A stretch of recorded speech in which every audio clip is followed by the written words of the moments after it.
Preface from The Case Against Reality: Why Evolution Hid the Truth from Our Eyes, by Donald Hoffman. Your eyes will save your life today. With their guidance, you will not tumble downstairs, leap before a speeding Maserati, grab the tail of a rattlesnake, or munch on a moldy apple. Why are our eyes and all of our senses reliable guides? Most of us have a hunch. They tell the truth. The real world, we assume, consists of cars and stairs and other objects in space and time. They exist even if no living creature observes them. Our senses are simply a window on this objective reality. Our senses do not, we assume, show us the whole truth of objective reality. Some objects are too small or too far away. On rare occasions, our senses are even wrong. Artists, psychologists, cinematographers, and others can cook up illusions that fool them. But normally, our senses report the truths we need to navigate safely through life. Why do our senses exist to reveal the truth? Again, we have a hunch. Evolution. Those of our ancestors who saw reality more accurately had an advantage over those who saw it less accurately, especially in critical activities such as feeding, fighting, fleeing, and mating.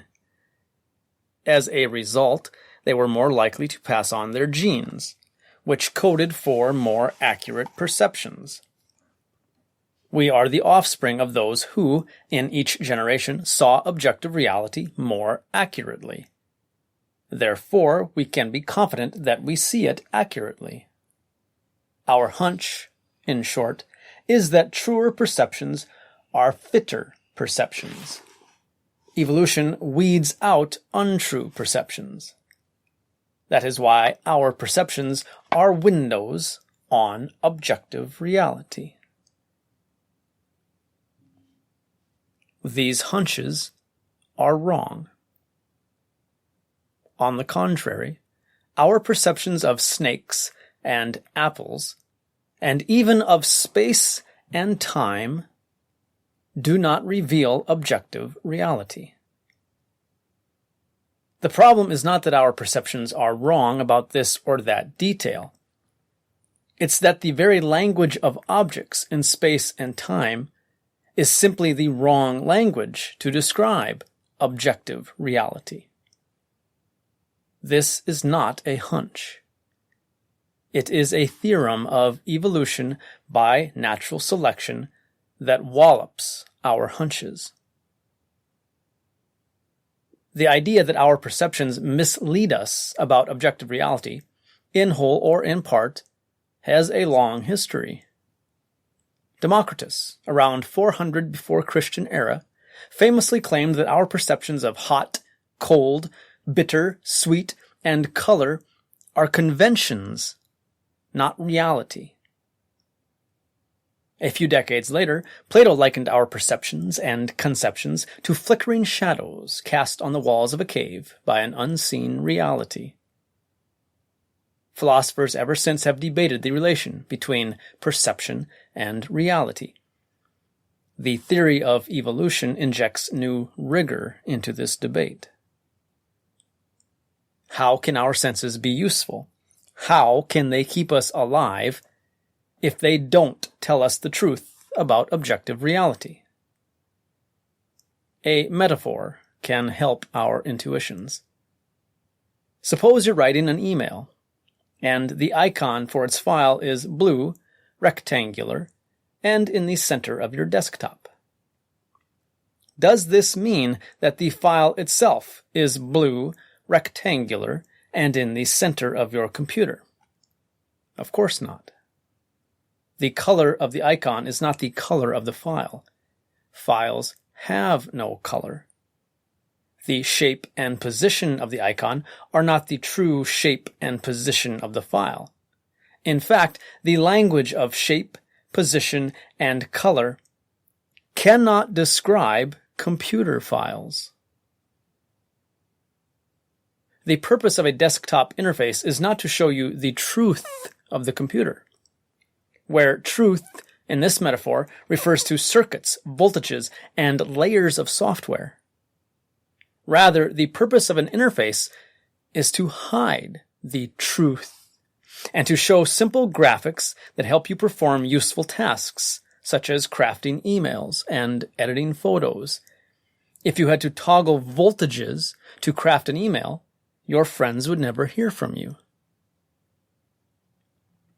This is what evolution has done. It has endowed us with senses that hide the truth and display the simple icons we need to survive long enough to raise offspring. Space, as you perceive it when you look around, is just your desktop, a 3D desktop. Apples, snakes, and other physical objects are simply icons in your 3D desktop. These icons are useful in part because they hide the complex truth about objective reality. Your senses have evolved to give you what you need. You may want truth, but you don't need truth. Perceiving truth would drive our species extinct. You need simple icons that show you how to act to stay alive. Perception is not a window on objective reality. It is an interface that hides objective reality behind a veil of helpful icons. But, you ask, if that speeding Maserati is just an icon of your interface, why don't you leap in front of it? After you die, then we'll have proof that a car is not just an icon. It's real, and it really can kill. I wouldn't leap in front of a speeding car for the same reason I wouldn't carelessly drag my blue icon to the trash can. Not because I take the icon literally. The file is not blue. But I do take it seriously. If I drag the icon to the trash can, I could lose my work. And that is the point. Evolution has shaped our senses to keep us alive. We have to take them seriously.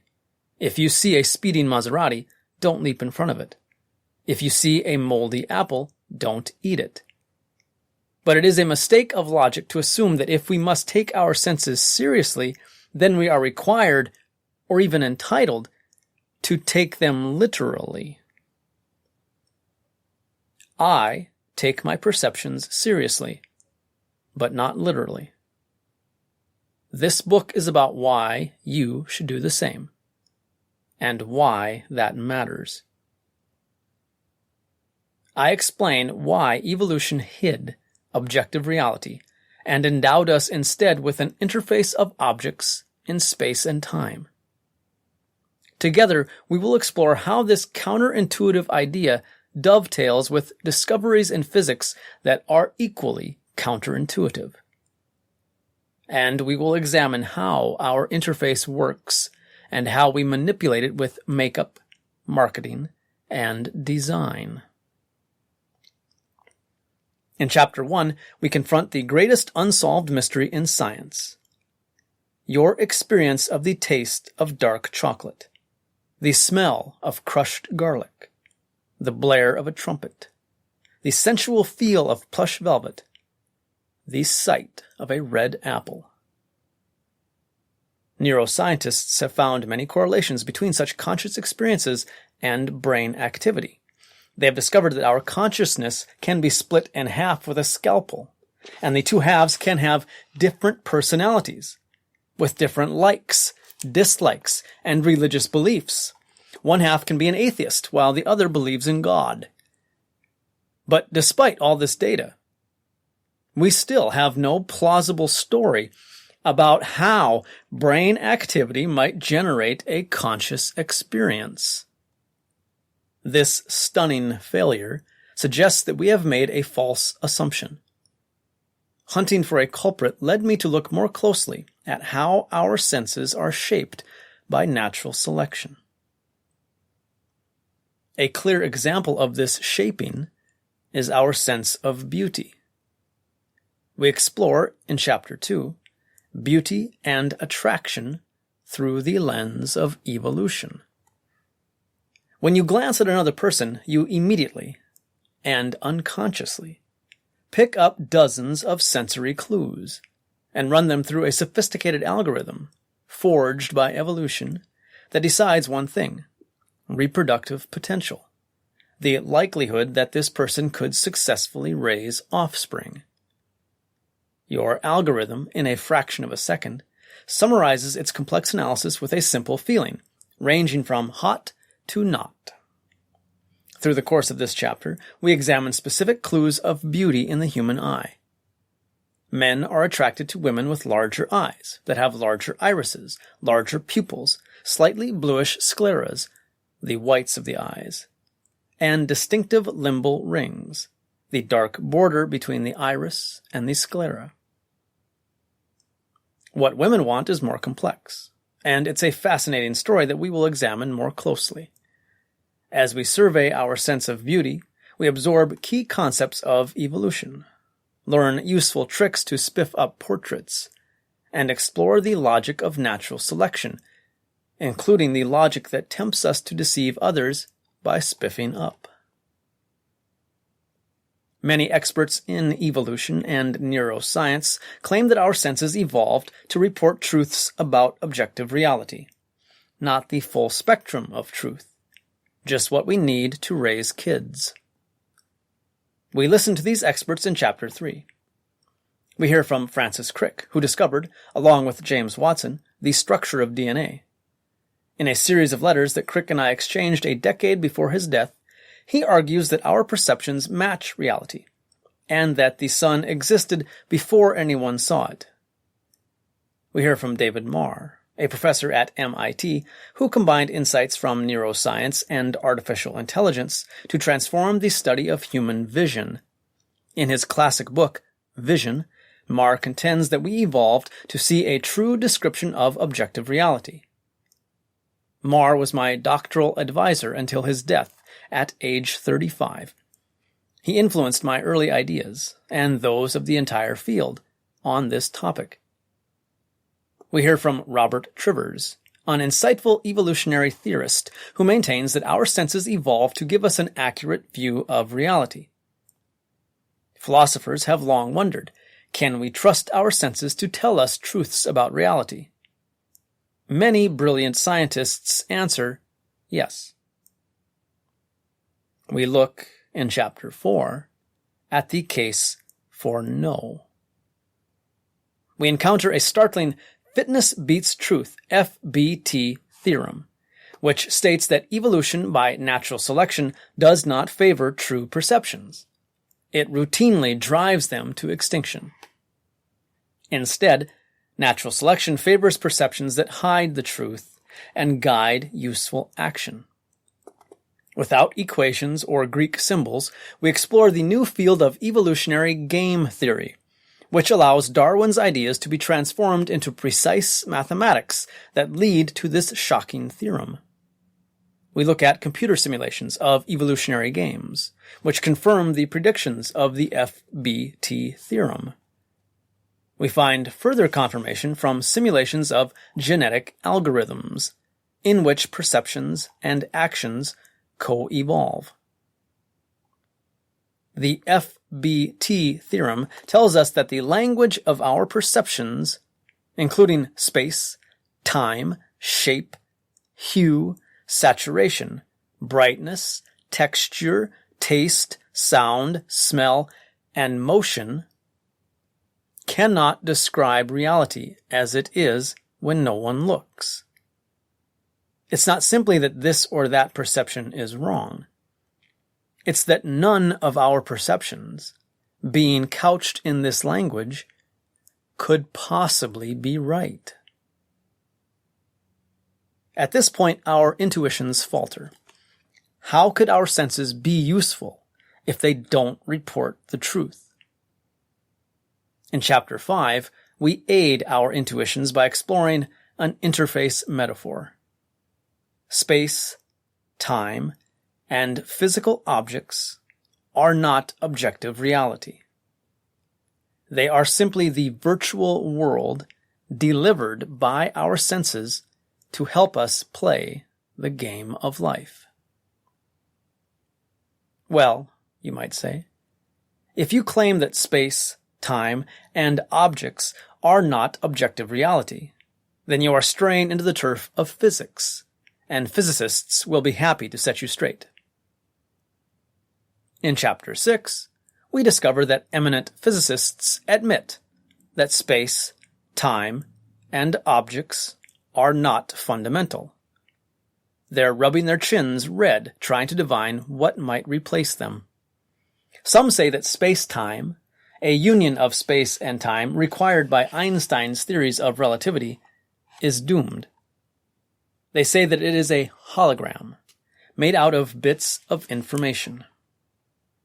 Others say that reality differs from one observer to another, or that the history of the universe is not fixed, but depends on what is observed now. Physics and evolution point to the same conclusion. Space-time and objects are not foundational. Something else is more fundamental, and space-time emerges from it. If space-time is not a foundational, pre-existing stage on which the drama of the universe unfolds, then what is it? In Chapter 7, we wade into the curious and curiouser. Space-time is just a data format, much like data structures in your mobile device, that serves to keep us alive. Our senses report fitness, and an error in this report could ruin your life. So our senses use error-correcting codes to detect and correct errors. Space-time is just a format our senses use to report fitness payoffs and to correct errors in these reports.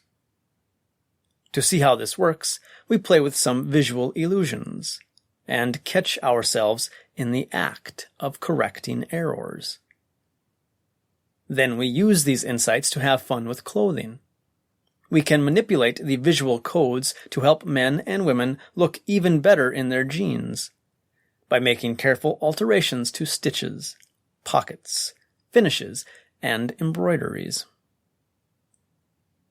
Then we look at color. From the refreshing blue of clear skies to the vibrant green of spring grasses, our rich world of light and color is a welcome gift, complements of 4 kinds of photoreceptors in the eye. But Arabidopsis thaliana, a small weed that looks like wild mustard, has 11 kinds of photoreceptors. The lowly cyanobacterium, which has colonized the earth for at least 2 billion years, boasts 27. In Chapter 8, we discover that color is a code for messages about fitness used by many species. A code that excels at compressing data, much as you might compress a photo before texting it to a friend. Colors can trigger emotions and memories that enhance our fitness by guiding our actions. Corporations harness the power of color as a tool for branding, and will go to great lengths to defend a color as intellectual property.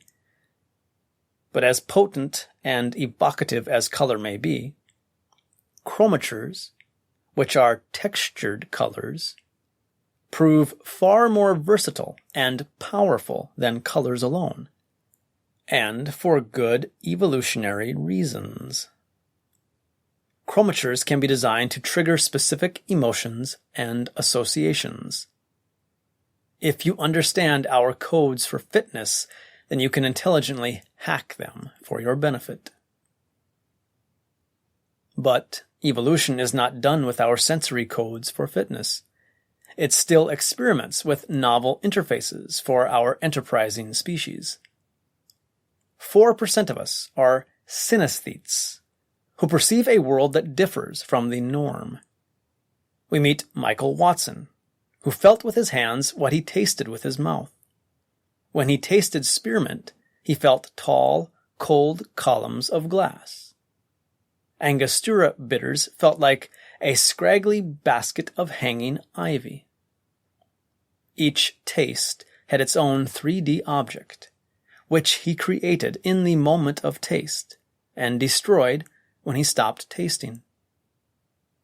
Some synesthetes see a unique color for each number, letter, day of the week, or month of the year, and excel at discerning colors. Perception may seem effortless, but in fact, it requires considerable energy. Each precious calorie you burn on perception is a calorie you must find and take from its owner, perhaps a potato or an irate wildebeest. Calories can be difficult and dangerous to procure, so evolution has shaped our senses to be misers. One consequence, we discover in Chapter 9, is that vision cuts corners. You see sharp detail only within a small circular window, whose radius is the width of your thumb held at arm's length. If you close one eye and hold out your thumb, you can see just how tiny it is. We think we see the whole field of vision in great detail, but we've been duped. Each place we look falls into that small window of sharp detail, so we mistakenly assume that we see everything in detail. Only within that small window does your sensory interface construct a detailed report of fitness payoffs. That crucial report is formatted as the color, shape, texture, motion, and identity of a physical object. You create a suitable object, your description of payoffs, with a glance. You destroy it and create another with your next glance. Your wide field of vision guides your eyes to attend where there are vital payoffs to report, and thus an object to create. We explore the rules that govern attention, how they apply in marketing and design, and how an ad can, by accident, promote a rival if it flouts the rules.